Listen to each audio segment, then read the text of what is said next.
जय सद्गुरुदेव, जय पशरणम। श्री ब्रिजमोहन वचनामृत भाग 1। श्रद्धा और विश्वास की वृद्धि। स्थान तीमारपुर, दिल्ली। कहीं ते वेद असम्मत बानी, जिनके सूझ लाभ नहीं हानि। मुकुर मलिन अरु नयन बिहीना, राम रूप देखई के मिदीना। इस बीच में चाय की ट्रे आ गई। 2 तश्तरियों में मीठा व नमकीन भी था।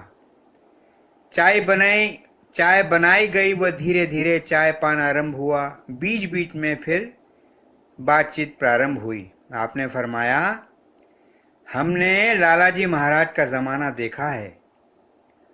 उनका जैसा फ़कीर आज नज़र आना दुर्लभ है।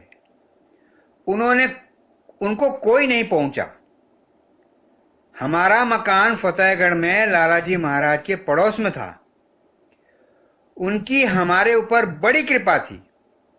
वे हमें बनाना चाहते थे और हम उनसे दूर भागते थे, परंतु फिर भी वे हमारी सारी गुस्ताखियों को नज़रअंदाज करके अपना दस्ते शफकत हम सब के ऊपर बराबर रखते थे।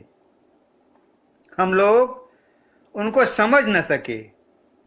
उनकी जिंदगी में उनसे कोई लाभ उठाने की कोशिश नहीं की। जो कुछ उन्होंने जिन्हें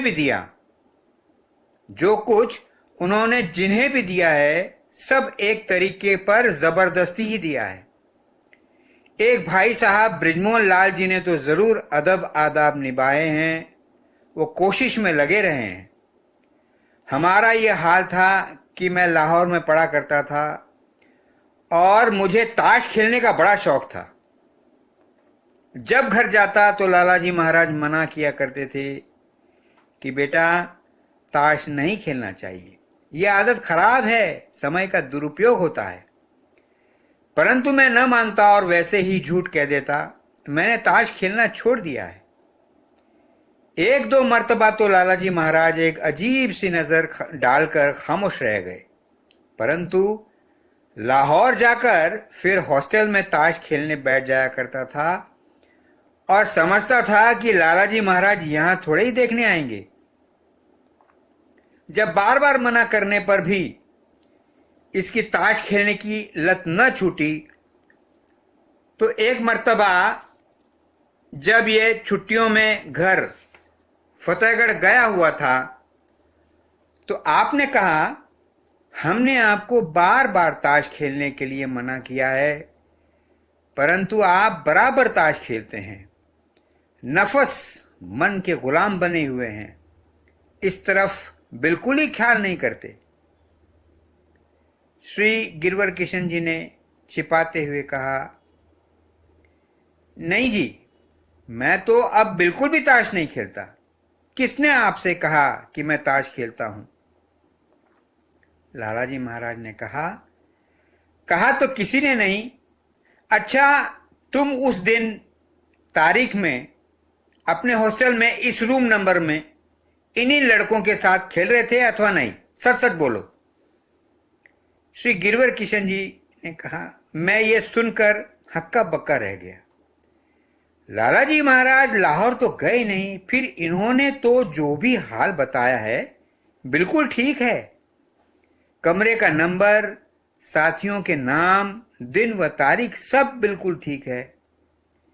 मेरे अचंभे का पारावार न रहा और मैं फौरन ही लालाजी महाराज के चरणों में गिर गया। अब ऐसी गुस्ताखी व गलती न होगी, ये थी उनकी कृपा। हम उनसे बचते थे, उन्हें धोखा देने का प्रयत्न करते थे। ऐसे कहते कहते श्री गिरवर किशन जी की आंखों में आंसू छलक आए। दास बड़ी एकाग्रता तथा प्रेम से उनका वार्तालाप सुन रहा है। चाय भी कप में पड़ी पड़ी ठंडी हो गई। दास को उनके वार्तालाप में जो आनंद आ रहा है उसका वर्णन शब्दों में नहीं किया जा सकता। थोड़ी देर निस्तब्धता के पश्चात अब फिर ध्यान चाय व नाश्ते की ओर गया है। अब फिर चायपान हो रहा है। चाय समाप्त हुई तो ट्रे इत्यादि हटा दिए गए। इसके पश्चात श्री गिरवर किशन साहब ने फरमाया, पूजनीय लालाजी महाराज के बारे में हम आपको क्या बताएं। उनकी बातें सुनकर तो आप दंग रह जाएंगे। बड़ी ऊंची हस्ती थे। लीजिए अपने बहनोई का ही वाक्य आपको सुनाता हूं। मेरे बहनोई साहब श्री बलवीर साहा जी रामपुर में रहते हैं। पूजनीय लालाजी महाराज के पास आप भी जाया करते थे। एक बार ऐसा हुआ, रामगंगा में बहुत बाढ़ आ गई। हमारे बहनोई साहब को तैरने का बड़ा शौक है। आप 2 और साथियों के साथ रामगंगा में तैरने के लिए गए। तीनों ही बाढ़ आई रामगंगा में कूदते व तैरते रहे तथा मनोरंजन करते रहे। एक बार हमारे बहनोई साहब अपने दोनों साथियों को काफी पीछे छोड़ अकेले ही आगे निकल गए।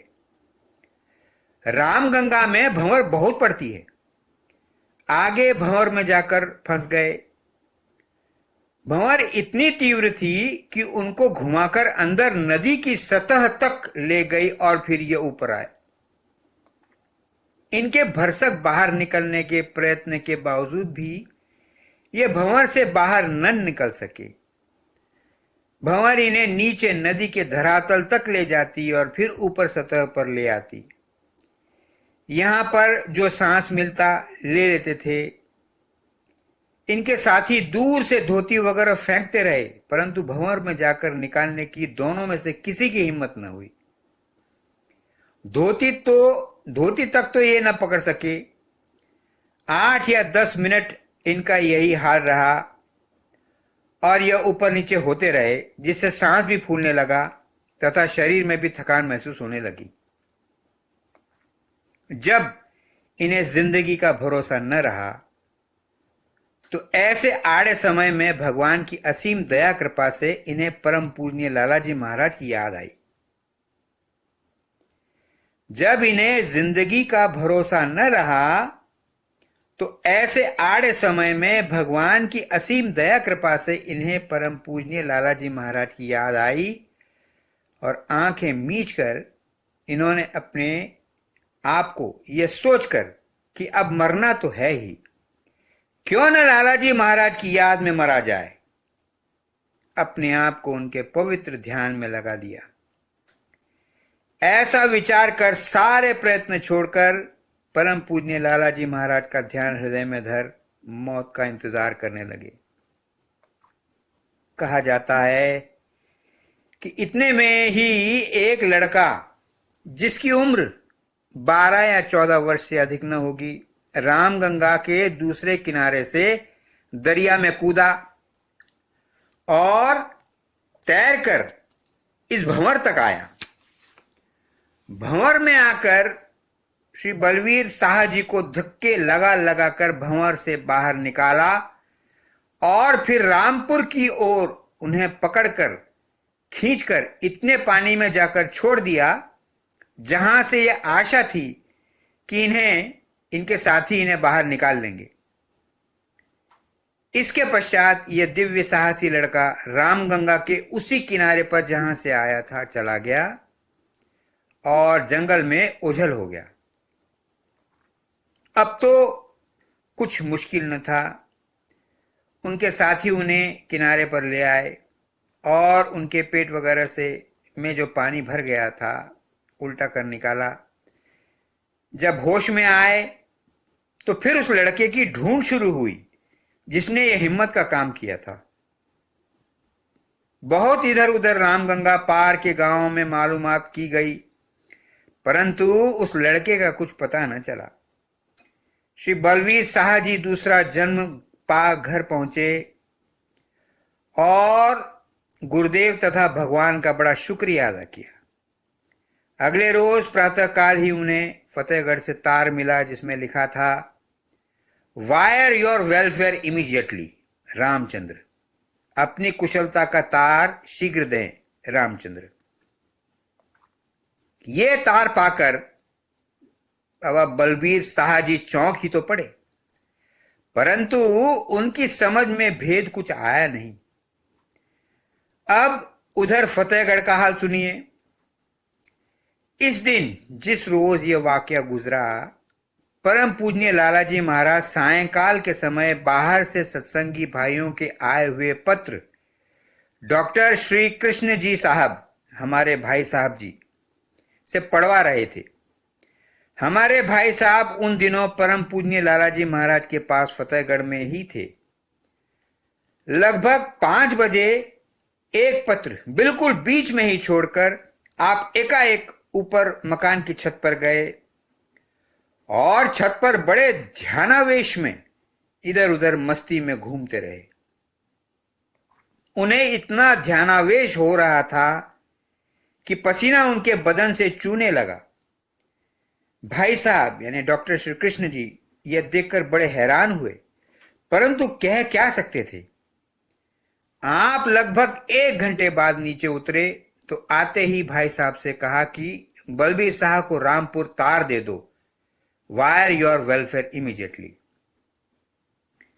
भाई साहब जब तार देकर वापस आए तो उनसे कहा कुछ नहीं, वही पत्र फिर पढ़वाने लगे तथा जवाब लिखते रहे। अगले साल का फतेहगढ़ में भंडारा हुआ तो सब भाई एकत्रित हुए। भंडारे के प्रातः काल के कार्यक्रम के पश्चात बाबा बलबीर शाह जी अपना वाकया सुनाना चाहते थे कि परम पूज्य लालाजी महाराज ने इशारे से एकदम उनको रोक दिया और कहा, परमात्मा को सब कुछ अख्तियार है, वो जो चाहे सो करे, लेकिन ये राज की बातें हैं, इन्हें खोलना नहीं चाहिए। परम पूजनीय लालाजी महाराज से यद्यपि अनेक आश्चर्यजनक घटनाएं हुई, परंतु वे सदा ही इन बातों से बचते रहते थे और हमेशा यह कहकर टाल दिया करते थे कि मालिक कुल अखिल ब्रह्मांड नायक को अख्तियार है कि वो जो चाहे सो करे। अहले औलिया से कभी भी सारी जिंदगी कोई मौजा यानी आश्चर्यजनक घटना सर्जद नहीं हुआ। यद्यपि दुनिया के लोग कुछ भी कहते रहे, ये घटनाएं सुनते सुनते इस दास को रोमांच हो आया। इसकी आंखों में भी अश्रुकण छलक आए। अगर कल रात्रि हलवे की सुंदर महक लिए न होता तो इन सब बातों को कपोल कल्पित व पाखंड ही समझता तथा हो सकता था कि हाथ आए हुए मार्ग से विचलित हो जाता। परंतु रात्रि के आश्चर्यजनक अनुभव हो जाने के पश्चात इन घटनाओं ने तो इस पतित के विश्वास को 4 चांद ही लगा दिए। इसके हृदय में परम पूज्य गुरुदेव तथा दादा गुरुदेव जी के लिए सहस्त्र गुनी श्रद्धा उमड़ पड़ी। अब समय अधिक हो चुका है, तिमारपुर से कनॉट प्लेस वापिस जाना है, परंतु चित्त इस चर्चा से उठना नहीं चाहता। बाबा गिरवर किशन जी ने घड़ी देखते हुए फरमाया, रात्रि के 8 बज चुके हैं, आपको कई मील दूर साइकिल पर जाना है। आपसे मिलकर बड़ी खुशी हुई है। मन तो बराबर ऐसी ही चर्चा करते रहने को करता है, परंतु आपको बहुत देर हो जाएगी। फिर जब हो सके आते रहिए, आपका ही घर है। ये दास उठा और प्रणाम करके चलने लगा तो आप बाहर तक छोड़ने आए और एक बार फिर कहा कि इस रास्ते में बराबर लगे रहना। बड़ी अच्छी उम्र में इस ओर लग गए हो, वरना इस उम्र में तो इस ओर ध्यान मुश्किल से जाता है। परमात्मा का शुक्र है, वरना इस ओर जब ध्यान जाता है तब आदमी अपनी असली उम्र गंवा चुका होता है और बेकार हो चुका होता है। परम पूजनीय लाला जी महाराज फरमाया करते थे कि केवल 45 वर्ष की आयु तक ही मनुष्य में इतना शारीरिक व मानसिक बल रहता है कि वह अपने जीवन में परिवर्तन ला सके। परम पूज्य लाला जी महाराज फरमाया करते थे कि केवल 45 वर्ष की आयु तक ही मनुष्य में इतना शारीरिक व मानसिक बल रहता है कि वह अपने जीवन में परिवर्तन ला सके, वरना 45 साल के बाद मनुष्य की आदतें इस कदर मजबूत हो जाती हैं कि वो छुड़ाए नहीं छूटती। हम तो अपने पैरों पर आप कुल्हाड़ी मारे बैठे हैं कि ऐसा सुंदर अवसर पाने पर भी चूक गए और अब भी बराबर चूक में लगे हुए हैं, परंतु आपसे कहते हैं कि आप इस अवसर को गनीमत समझें तथा सच्चे दिल से इस राह में लगे रहें। दास ने कहा कि आप बुजुर्गों का आशीर्वाद चाहिए और आदर से प्रणाम कर साइकिल पर सवार हो घर की ओर वापस चल दिया। बाहर आकर महसूस हुआ कि ध्यान की एक विशेष तीव्र हालत बराबर तारी है और उसी की धुन में ये साइकिल चला रहा था और इससे अधिक होश और इसे कुछ न था। लगभग 10 बजे रात्रि में घर पहुंचा तो घर पहुंचते पहुंचते ये बेहोशी में साइकिल से गिर पड़ा। साइकिल बाहर छोड़कर फिर संभला और कमरे में अंदर गया तो देखा इसका बिस्तर पटले पर लगा हुआ था और यह जाकर उस पर आंख मीचकर बैठ गया। परमात्मा तू ही है, तेरी इच्छा पूरी।